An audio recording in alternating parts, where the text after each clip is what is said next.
পুরনো বোতল দিয়ে কোটি টাকার পণ্য তৈরি। বোতলের একটি বড় অংশ চীন সহ বিভিন্ন দেশে রফতানি হচ্ছে। ভাঙারির দোকান থেকে প্রথমে হকাররা কিনে, কেনার পরে দেয় হলো বোকাররা দেয় হলো আমাদেরকে।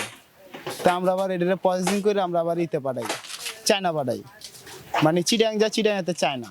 পানি বা জুসের যে বোতলটি ছুঁড়ে ফেলা হয় সেটি কুড়িয়ে নিয়ে প্রক্রিয়াজাতকরণের মাধ্যমে কোটি কোটি টাকার পণ্য তৈরি করা হচ্ছে, রফতানি করা হচ্ছে বিদেশেও।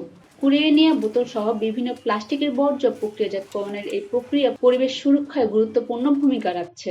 প্রতি মাসে আমাদের ৩00-৪০০ টন মাল হয়। প্রথম হয়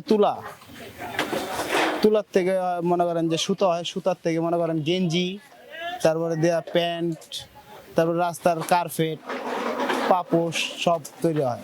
৫০,০০০-এরও বেশি মানুষ এই বর্জ্য পুরানো থেকে প্রক্রিয়াজাতকরণের সাথে জড়িত রয়েছে। নানা প্রতিকূলতা মোকাবেলা করে এই সেক্টর বিকশিত হচ্ছে। বোতলজাত পানি এবং বিভিন্ন কোমল পানীয় লাখ লাখ বোতল প্রতিদিন পথে ঘাটে ছুঁড়ে ফেলা হয়। বিভিন্ন ক্লাব রেস্তোরাঁয় লাখ লাখ পানির বোতল জড়ো করা হয়। সঠিক কোনো পরিসংখ্যান পাওয়া না গেলেও দেশে প্রতিদিন ছুঁড়ে ফেলা এসব বোতলের ঠাঁই হয় ডাস্টবিনে। খালে বিলে নর্দমায় প্রচুর বোতলের ছড়াছড়ি দেখা যায়। বোতলজাত পানি এবং কোমল পানীয় বোতলে কাচের পরিবর্তে প্লাস্টিক যুক্ত করার পর প্রতিদিনই বাড়ছে বোতলের সংখ্যা। বছরের পর বছর ভাগাড়ের ঠাঁই হয় এসব বোতল বর্তমানে দারুণ এক সম্পদে পরিণত হয়েছে। চট্টগ্রাম সহ সারা দেশে হাজার হাজার মানুষ এসব বর্জ্য সংগ্রহ করে প্রক্রিয়াজাতকরণের মাধ্যমে সম্পদে পরিণত কার্যক্রম চালাচ্ছেন। সংগৃহীত বোতলের একটি বড় অংশ চীন সহ বিভিন্ন দেশে রফতানি হচ্ছে।